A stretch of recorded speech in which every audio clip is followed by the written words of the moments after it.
ಆತ್ಮೀಯ ರೈತ ಬಾಂಧವರೇ ಹಾಗೂ ಕಿಸಾನ್ ವಾಣಿ ಕೃಷಿ ರಂಗ ಕಾರ್ಯಕ್ರಮ ಕೇಳುಗರೆ, ಇವತ್ತು ನನ್ನ ಜೊತೆ ಡಾಕ್ಟರ್ ಸಂತೋಷ್ ಶಿಂದೆ ಅವರಿದ್ದಾರೆ. ಇವರು ಸಹಾಯಕ ಪ್ರಾಧ್ಯಾಪಕರಾಗಿ ಪಶು ಸ್ತ್ರೀರೋಗ ಮತ್ತು ಪ್ರಸೂತಿ ವಿಭಾಗದಲ್ಲಿ ವಿನೋಬನಗರದಲ್ಲಿರ್ತಕ್ಕಂಥ ಪಶುವೈದ್ಯಕೀಯ ಮಹಾವಿದ್ಯಾಲಯ ಶಿವಮೊಗ್ಗ ಇಲ್ಲಿ ಕಾರ್ಯನಿರ್ವಹಿಸ್ತಾ ಇದ್ದಾರೆ. ಇವತ್ತು ನಮ್ಮ ಜೊತೆ ಪುನರಾವರ್ತಿತ ಬೆದೆಗೆ ಬರುವ ಸಮಸ್ಯೆ ಕುರಿತು ಅಥವಾ ರಿಪೀಟ್ ಬ್ರೀಡಿಂಗ್ ಅಂತ ಹೇಳಿ ನಾವೇನು ಕರಿತೀವಿ ಇಂಗ್ಲೀಷ್ನಲ್ಲಿ, ಇದರ ಕುರಿತು ಇವತ್ತು ನಮ್ಮ ಜೊತೆ ಮಾಹಿತಿ ಮಾಡಿಕೊಳ್ಳಿಕ್ಕಿದ್ದಾರೆ. ಪ್ರಥಮವಾಗಿ ಭದ್ರಾವತಿ ಆಕಾಶವಾಣಿ ಕೇಂದ್ರದಿಂದ ತಮಗೆ ಸ್ವಾಗತ ಕೋರುತ್ತಾ. ನಮಸ್ಕಾರ ಡಾಕ್ಟರ್ ಶಿಂದೆ ಅವರೇ. ನಮಸ್ಕಾರ ಸರ್, ನನ್ನ ಹೆಸರು ಡಾಕ್ಟರ್ ಸಂತೋಷ್ ಶಿಂದೆ ಅಂತ. ಇಲ್ಲಿ ಪಶುವೈದ್ಯಕೀಯ ಮಹಾವಿದ್ಯಾಲಯ ಶಿವಮೊಗ್ಗದಲ್ಲಿ ಸಹಾಯಕ ಪ್ರಾಧ್ಯಾಪಕನಾಗಿ ಕೆಲಸವನ್ನು ಮಾಡ್ತಾ ಇದ್ದೀನಿ. ಸೊ ರೈತ ಬಾಂಧವರೇ, ಇವತ್ತು ನಾನು ಬಹು ಮುಖ್ಯವಾದ ವಿಷಯ ಬಗ್ಗೆ ನಿಮ್ಮ ಜೊತೆ ನಾನು ಹಂಚ್ಕೊಳ್ಳಿಕ್ಕೆ ಇಷ್ಟಪಡ್ತೀನಿ. ಅದು ವಿಷಯ ಏನಂತಂದರೆ ಪುನರಾವರ್ತಿತ ಬೆದೆಗೆ ಬರುವ ಸಮಸ್ಯೆ, ಅಥವಾ ಇಂಗ್ಲೀಷಲ್ಲಿ ಕಾಮನ್ ಆಗಿ ಭಾಳಷ್ಟು ಜನ ರೈತರಿಗೆ ಗೊತ್ತಿರುತ್ತೆ, ರಿಪೀಟ್ ಬ್ರೀಡಿಂಗ್ ಸಮಸ್ಯೆ ಅಂತ ಕರಿತೀವಿ. ಈ ಸಮಸ್ಯೆ ಏನಂತಂದರೆ, ಈ ಒಂದು ಸಮಸ್ಯೆ ಭಾಳಷ್ಟು ಜನರಿಗೆ ಈ ಆಕಳಲ್ಲಿ ಸಮಸ್ಯೆ ಉಂಟಾಗುವ ಸಾಧ್ಯತೆ ಇದ್ದೇ ಇರುತ್ತೆ. ಈ ಸಮಸ್ಯೆದ ಮುಖ್ಯ ಲಕ್ಷಣ ಅಂತಂದರೆ, ನೀವು ಆಕಳ ಅಥವಾ ಎಮ್ಮೆ ಬೆದೆಗೆ ಬಂದಾಗ ಕಟ್ಟಿಸ್ತೀರಾ ಅಥವಾ ಕೃತಕ ಗರ್ಭಧಾರಣ ಮಾಡಿಸಿರ್ತೀರ, ಆದರೂ ಕೂಡ ಮತ್ತೆ 21ನೇ ದಿವಸಕ್ಕೆ ಮತ್ತೆ ಹೀಟಿಗೆ ರಿಪೀಟ್ ಆಗುತ್ತೆ. ಸೊ ಇದೇ ಥರ ನೀವು 5ರಿಂದ 6 ಸರ್ತಿ ರಿಪೀಟ್ ಆಗಿ ಹೀಟಿಗೆ ಬಂದಾಗ ಮತ್ತೆ ಕೃತಕ ಗರ್ಭಧಾರಣ ಮಾಡಿಸಿರ್ತೀರ, ಆದರೂ ಆಕಳ ಕಟ್ಟೋದಿಲ್ಲ ಅಥವಾ ಪ್ರೆಗ್ನೆಂಟ್ ಆಗೋದಿಲ್ಲ. ಈ ಒಂದು ಸಮಸ್ಯೆಗೆ ನಾವು ರಿಪೀಟ್ ಬ್ರೀಡಿಂಗ್ ಅಂತ ಹೇಳಿ ಕರಿತೀವಿ. ಸೊ ಈ ಒಂದು ಸಮಸ್ಯೆಯನ್ನು ಶೇಕಡ 15ರಿಂದ 20% ಆಕಳದಲ್ಲಿ ಕಾಣುವಂಥ ಸಾಧ್ಯತೆ ಇರುತ್ತೆ.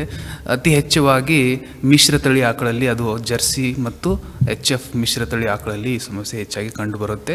ಆದರೆ ನಮ್ಮ ದೇಶಿ ಆಕಳಲ್ಲಿ ಈ ಸಮಸ್ಯೆ ಕಡಿಮೆ ಕಾಣಬಹುದು.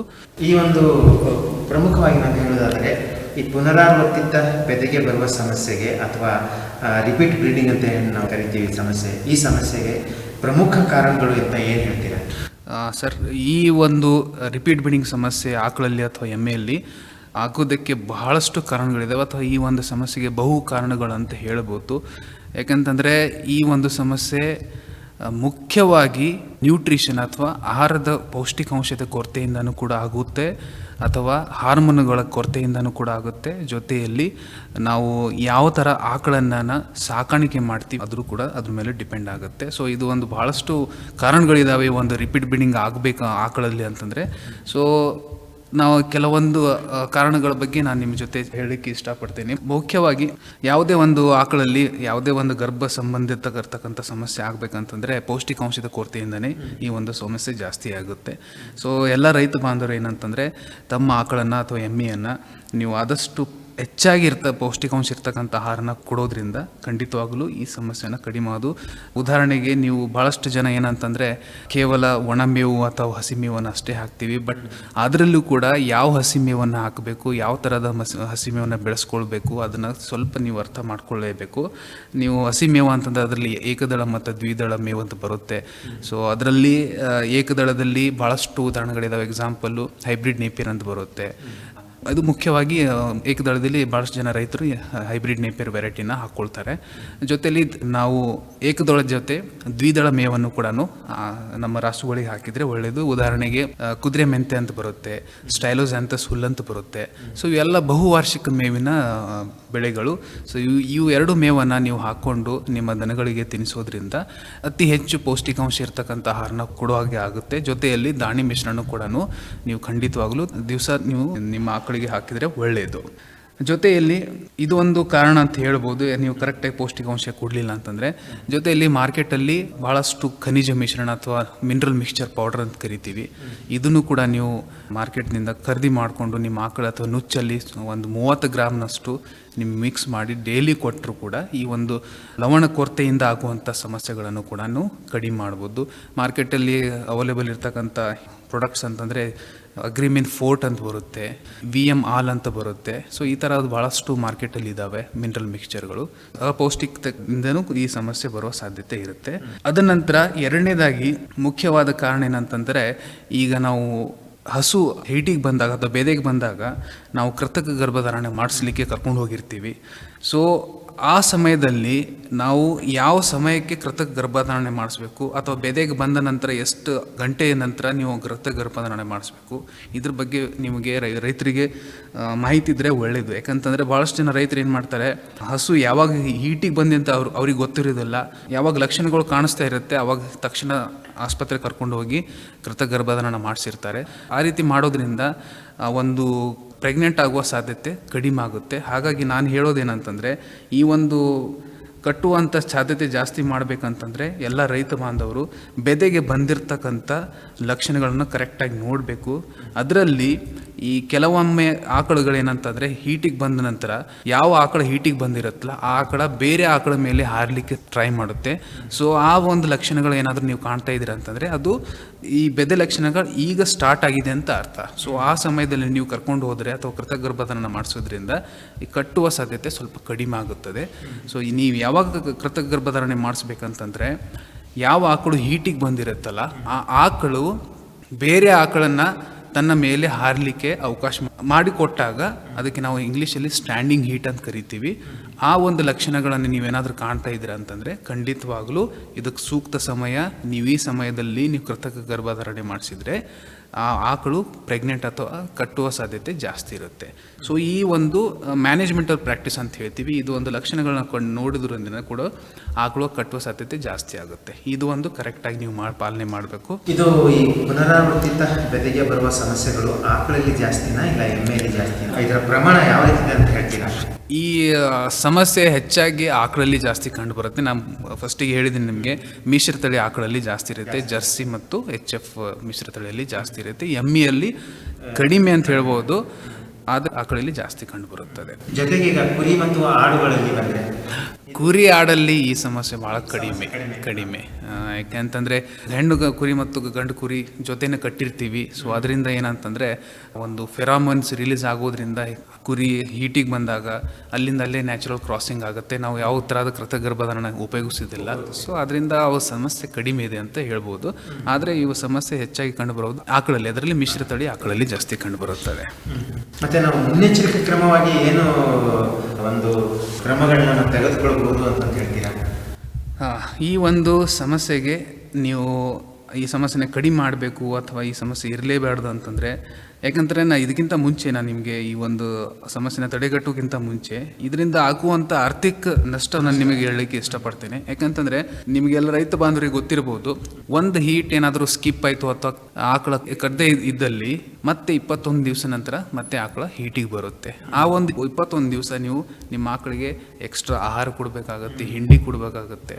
ಜೊತೆಯಲ್ಲಿ ಬೇರೆ ಮ್ಯಾನೇಜ್ಮೆಂಟಲ್ ಏನಾದರೂ ಆಕಳ ಆರಾಮ್ ತಪ್ಪಿದಾಗ ಇಂಜೆಕ್ಷನ್ಸ್ ಮಾಡಿಸೋದ್ರು ಎಲ್ಲ ಖರ್ಚನ್ನು ಕೂಡ ಜಾಸ್ತಿ ಆಗುತ್ತೆ. ಸೊ ಅಲ್ಟಿಮೇಟ್ಲಿ ಏನಂತಂದರೆ ಟೋಟಲ್ ನಿಮಗೆ 21 ದಿವಸದಿಂದ ಹಾಲಿನ ಇಳುವರಿನೂ ಕೂಡ ಮುಂದೆ ಬರುವಂಥ ಹಾಲಿನ ಇಳುವರಿ ಈಗ ಕಡಿಮೆ ಆಗುವ ಸಾಧ್ಯತೆ ಇರುತ್ತೆ. ಸೊ ಸುಮಾರಷ್ಟು ಒಂದು ದಿವಸಕ್ಕೆ ನೀವು ಅಥವಾ ಒಂದು ಹೀಟ್ ಸ್ಕಿಪ್ ಆದರೆ 5,000 to 8,000ವರೆಗೂ ನಿಮಗೆ ನಷ್ಟ ಆಗೋ ಸಾಧ್ಯತೆ ಜಾಸ್ತಿ ಬರುತ್ತೆ.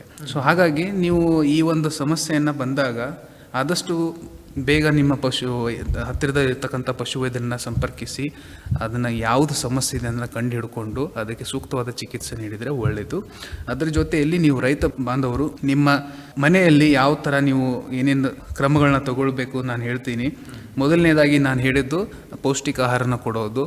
ಸೊ ಆದಷ್ಟು ಏಕದಳ ಮತ್ತು ದ್ವಿದಳ ಮೇವಿನ ಬೆಳೆಗಳನ್ನ ನಿಮ್ಮ ತೋಟದಲ್ಲಿ ಹಾಕ್ಕೊಂಡು ಮೇಯಿಸಿದರೆ ಒಳ್ಳೆಯದು. ಅದಕ್ಕೆ ಉದಾಹರಣೆ ಹೇಳಿ ಸಮತೋಲನ ಆಹಾರ ಕೊಟ್ಟರೆ ಒಳ್ಳೆಯದು. ಅದರಲ್ಲಿ ಉದಾಹರಣೆ ಹೇಳಿದ್ದೀನಿ ನಾನು. ಬಹುವಾರ್ಷಿಕ ಏಕದಳ ಮೇವಿಗೆ ಉದಾಹರಣೆ ಹೈಬ್ರಿಡ್ ನೇಪಿಯರ್ ಅಂತ ಇದೆ. ದ್ವಿದಳಕ್ಕೆ ಲೂಸರ್ನ್ ಅಥವಾ ಬೇಲಿ ಮೆಂತೆ, ಲೂಸರ್ನ್ ಮತ್ತು ಸ್ಟೈಲೋಜಾಂಥಸ್ ಅಂತ ಎಕ್ಸಾಂಪಲ್ ಇದೆ. ಸೊ ಇದು ಎರಡನ್ನ ಹಾಕ್ಕೊಂಡ್ರೆ ಒಳ್ಳೆಯದು. ಜೊತೆಯಲ್ಲಿ ಹಿಂಡಿ ಪ್ರಮಾಣ ಮತ್ತು ಲವಣ ಮಿಶ್ರಣ ನೀವು ಕೊಟ್ಟರೆ ಖಂಡಿತವಾಗ್ಲೂ ಈ ಸಮಸ್ಯೆನ ಸ್ವಲ್ಪ ಕಡಿಮೆ ಮಾಡ್ಬೋದು. ತಾವು ಹೇಳಿದ್ರಿ ಸ್ಟೈಲೋಸಾಂಟಿಸ್ ಅಂತ, ಇದು ಹೆಚ್ಚಿನ ಪ್ರಮಾಣದಾಗಿ ನರೇಗಾ ಕಾರ್ಯಕ್ರಮದಲ್ಲಿ ಬಂಧುಗಳ ಒಂದು ಸಂರಕ್ಷಣೆಗೆ ಇದೆಲ್ಲ ಉಪಯೋಗಿಸ್ತಾರೆ. ಬಟ್ ಇದು ಮೇವಾಗಿ ಯಾವ ರೀತಿಯಿಂದ ಇಚ್ಛೆ ಪಡ್ತವೆ ದನಗಳು ತಿನ್ನಕ್ಕೆ? ಖಂಡಿತವಾಗ್ಲೂ ಇಷ್ಟಪಡ್ತವೆ. ಏಕೆಂತಂದರೆ ಇದು ಬಹುವಾರ್ಷಿಕ ಮೇವು ಅಂತಂದರೆ ನೀವು ಒಂದ್ಸತಿ ಬೀಜನ ಹಾಕಿದರೆ 45ರಿಂದ 50 ದಿವಸದಲ್ಲೇ ಕಟಾವು ಮಾಡಿಕೊಂಡು ಮತ್ತು ನೀವು ಆಕಳಿಗೆ ತಿನ್ನಿಸ್ಬೋದು. ಮತ್ತು ಪುನಃ ಮತ್ತೆ ಬೀಜ ಹಾಕೋದು ಬೇಕಾಗಿಲ್ಲ. 1 ವರ್ಷಕ್ಕೆ ಸುಮಾರು 5ರಿಂದ 7 ನೀವು ಪಡೆಯಬಹುದು 1 ವರ್ಷದಲ್ಲಿ. ಹಾಕಿದರೆ ಸಾಕು, ಅದನ್ನು ನಾವು ಅಂದರೆ ಯಾವಾಗ ಬೇಕೋ ಕಟ್ ಮಾಡಿಕೊಂಡ್ರೆ ಮತ್ತೆ ಬೆಳೆಯುತ್ತೆ. ಅದಕ್ಕೆ ನಾವು ಬಹುವಾರ್ಷಿಕ ಅಂತ ಕರಿತೀವಿ ಅದಕ್ಕೆ. ಸೊ ಅದು ಅತಿ ರುಚಿ ಇರ್ತಕ್ಕಂಥ ಮೇವು, ಇದನ್ನು ಕೂಡ ಹಾಕ್ಕೊಳ್ಬೋದು ಸ್ಟೈಲೋಸ್ಯಾಂಥಸ್. ಅದ್ರ ಜೊತೆಯಲ್ಲಿ ನಾನು ಹೇಳಿದಾಗೆ ಯಾವ ಆಕಳು ಹೀಟಿಗೆ ಬಂದಾಗ ಯಾವ ಆಕಳು ಬೇರೆ ಆಕಳನ್ನು ತನ್ನ ಮೇಲೆ ಹಾರಲಿಕ್ಕೆ ಅವಕಾಶ ಮಾಡಿಕೊಡುತ್ತಲ್ಲ, ಅದು ಸೂಕ್ತ ಸಮಯ ಅಂತ ಹೇಳ್ಬೋದು. ಆ ಸಮಯದಲ್ಲಿ ನೀವು ಕೃತಕ ಗರ್ಭಧಾರಣೆ ಮಾಡಿಸಿದರೆ ಕಟ್ಟುವ ಸಾಧ್ಯತೆ ಜಾಸ್ತಿ ಇರುತ್ತೆ. ಇದು ಒಂದು ರೈತರು ನೆನ್ಪಿಟ್ಕೊಳ್ಬೇಕು. ಜೊತೆಯಲ್ಲಿ ಈ ಒಂದು ಸಮಸ್ಯೆಗೆ ಒಂದು ಹಾರ್ಮೋನ್ಗಳ ಕೊರತೆಯಿಂದನೂ ಕೂಡ ಈ ಸಮಸ್ಯೆ ಆಗುತ್ತೆ. ಸೊ ನಾವು ಎಲ್ಲ ರೈತರಿಗೆ ಅಥವಾ ಎಲ್ಲೇ ಹೋದರೂ ಕೂಡ ಈ ಒಂದು ಪಶು ವೈದ್ಯರಿಗೆ ಕೂಡ ನಾವು ವಿನಂತಿ ಮಾಡೋದೇನಂತಂದರೆ, ಈ ಥರ ಸಮಸ್ಯೆ ಇದ್ದಲ್ಲಿ ರೈತರು ಆಕಳನ್ನು ಕೃತಕ ಗರ್ಭಧಾರಣೆಗೆ ಕರ್ಕೊಂಡು ಬಂದಾಗ ಕೃತಕ ಗರ್ಭಧಾರಣೆ ಮಾಡಿದ ನಂತರ GnRH ಅಂತ ಹೇಳಿ ಒಂದು ಇಂಜೆಕ್ಷನ್ ಸಿಗುತ್ತೆ. ಅದು ಮಾರ್ಕೆಟಲ್ಲಿ ರಿಸೆಪ್ಟಾಲ್ ಅಥವಾ ಗೈನಾರಿಚ್ ಅಂತ ಹೇಳಿ ಪ್ರಾಡಕ್ಟ್ ನೇಮಲ್ಲಿ ಸಿಗುತ್ತೆ. ಕೃತಕ ಗರ್ಭಧಾರಣ ಮಾಡಿದ ನಂತರ 2.5 ml ಅಷ್ಟು ಇಂಜೆಕ್ಷನ್ IM ಕೊಟ್ಟರೆ, ಮಾಂಸದಲ್ಲಿ ಕೊಟ್ಟಿದ್ದಾರೆ, ಈ ಒಂದು ಇಂಜೆಕ್ಷನ್ ಭಾಳಷ್ಟು ಹೆಲ್ಪ್ ಮಾಡುವ ಸಾಧ್ಯತೆ ಇರುತ್ತೆ. ಯಾಕೆಂತಂದರೆ ಇನ್ನೊಂದು ಕಾರಣ ಇದಕ್ಕೆ ಒಂದು ರಿಪೀಟ್ ಬಿಡಿಂಗ್ ಏನಂತಂದರೆ, ಅಂಡಾಶಯದಿಂದ ಅಂಡಾಣು ಬಿಡುಗಡೆ ಆಗಲಿಲ್ಲ ಅಂತಂದ್ರೂ ಕೂಡ ಈ ಒಂದು ಫರ್ಟಿಲೈಸೇಷನ್ ಅಥವಾ ಕಟ್ಟುವ ಸಾಧ್ಯತೆ ಕಡಿಮೆ ಆಗುತ್ತೆ. ಸೊ ಹಾಗಾಗಿ ಈ ಇಂಜೆಕ್ಷನ್ ಕೊಡೋದ್ರಿಂದ ಅಂಡಾಶಯದಿಂದ ಅಂಡಾಣು ಬಿಡುಗಡೆ ಮಾಡಲಿಕ್ಕೆ ಅವಕಾಶ ಮಾಡಿಕೊಡುತ್ತೆ. ಸೊ ನೀವು ಕೃತಕ ಗರ್ಭಧಾರಣ ಮಾಡಿದ ತಕ್ಷಣ ಈ ಒಂದು ಫರ್ಟಿಲೈಸೇಷನ್ ಆಗಿ ಕಟ್ಟುವ ಸಾಧ್ಯತೆ ಕೂಡ ಜಾಸ್ತಿ ಇರುತ್ತೆ. ಇದು ಪುನರಾವರ್ತಿತ ಬೆಳೆಗೆ ಬರುವ ಸಸ್ಯದು ಆನುವಂಶಿಕತೆಯೋ ಅಥವಾ ಹೇಗೆ? ಆನುವಂಶಿಕತೆ ಅಂತಂದರೆ ಅದರ ಒಂದು ತಾಯಿಯಿಂದ ನೋ ಹಾಗನೆಲ್ಲ ಇದೆಲ್ಲ ಕಾರಣಗಳಿಂದ ಬರುತ್ತೆ, ಸರಿನಾ? ತಾಯಿಗಿದ್ರೆ ಮಕ್ಕಳಿಗೂ ಬರಬೇಕಂತ ಏನಿಲ್ಲ. ಸೊ ಇದು ಏನಾದರೂ ಕೊರತೆ ಇದ್ದರೆ, ಹಾರ್ಮೋನ್ಗಳ ಕೊರತೆ, ನ್ಯೂಟ್ರಿಷನ್ ಕೊರತೆ, ಅಥವಾ ಕರೆಕ್ಟಾಗಿ ಮ್ಯಾನೇಜ್ಮೆಂಟ್ ಮಾಡಲಿಲ್ಲ, ಕರೆಕ್ಟ್ ಸಮಯದಲ್ಲಿ ಕೃತಕ ಗರ್ಭಧಾರಣೆ ಮಾಡದೇ ಇದ್ದಲ್ಲಿ, ಜೊತೆಲಿ ನೀವು ಇವನ್ ನಾವೇನು ಕೃತಕ ಗರ್ಭಧಾರಣ ಮಾಡಲಿಕ್ಕೆ ವೀರ್ಯನ ಉಪಯೋಗಿಸ್ತೀವಿ, ಅದ್ರದ್ದು ಕ್ವಾಲಿಟಿ ಕೂಡ ಇಂಪಾರ್ಟೆಂಟು.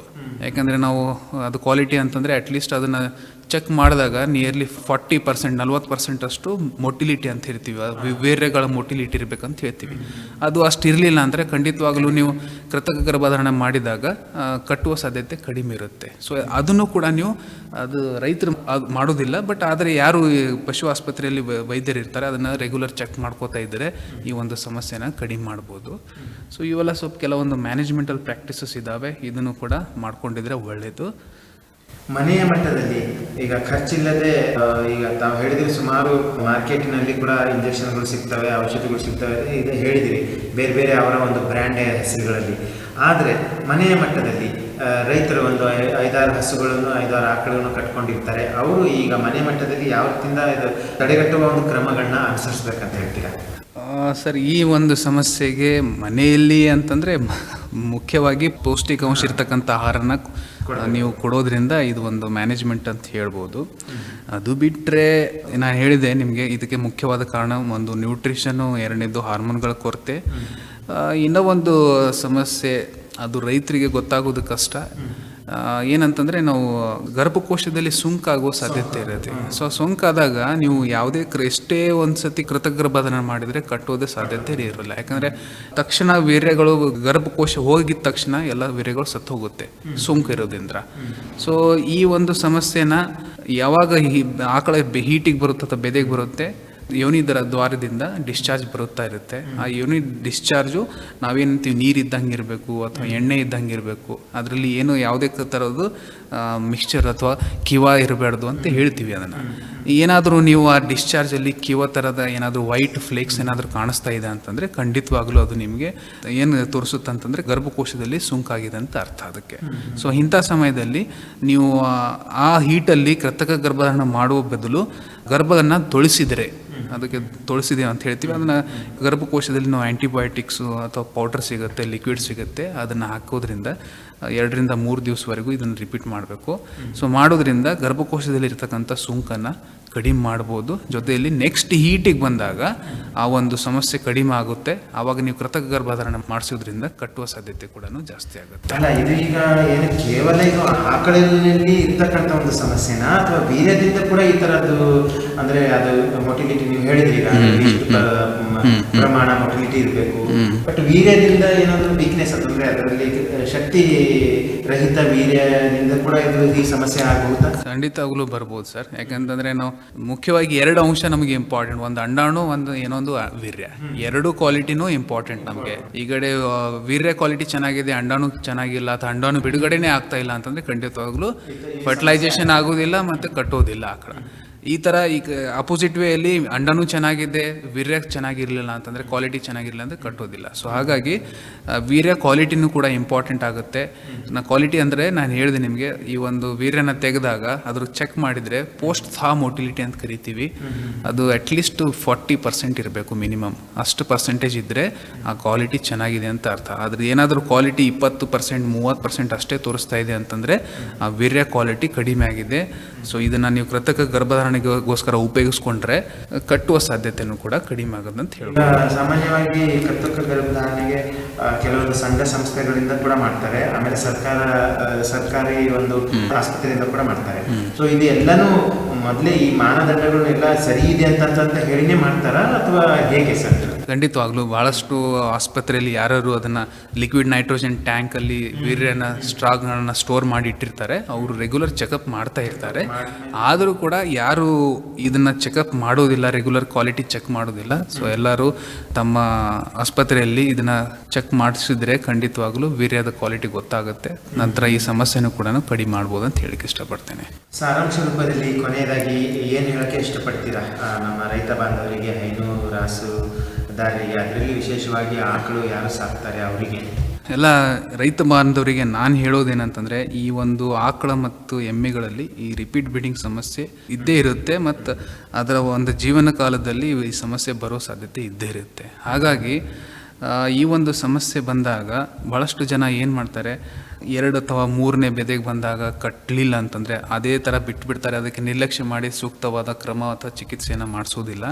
ಸೊ ಹಾಗಾಗಿ ರೈತ ಬಾಂಧವರೇ ನಾನು ಹೇಳೋದೇನಂತಂದರೆ, ಈ ಒಂದು ಸಮಸ್ಯೆ ಬಂದಾಗ 2 ಅಥವಾ 3 ಕೃತಕ ಗರ್ಭಧಾರಣ ಮಾಡಿಸಿದಾಗೂ ಆಕಳ ಕಟ್ತಾ ಇಲ್ಲ ಅಂತಂದರೆ ದಯವಿಟ್ಟು ರೈತರು ತಮ್ಮ ಹತ್ತಿರದ ಪಶು ವೈದ್ಯರನ್ನು ತೋರಿಸಿ ಚಿಕಿತ್ಸೆ ಮಾಡಿಸಿ ಆ ಸೂಕ್ತ ಏನು ಸಮಸ್ಯೆ ಇದೆ ಅಂತ ಕಂಡುಹಿಡಿದ ಮೇಲೆ ಸೂಕ್ತವಾದ ಚಿಕಿತ್ಸೆ ಮಾಡಿಸೋದ್ರಿಂದ ಈ ಒಂದು ಸಮಸ್ಯೆ ಕಡಿಮೆ ಮಾಡ್ಬೋದು.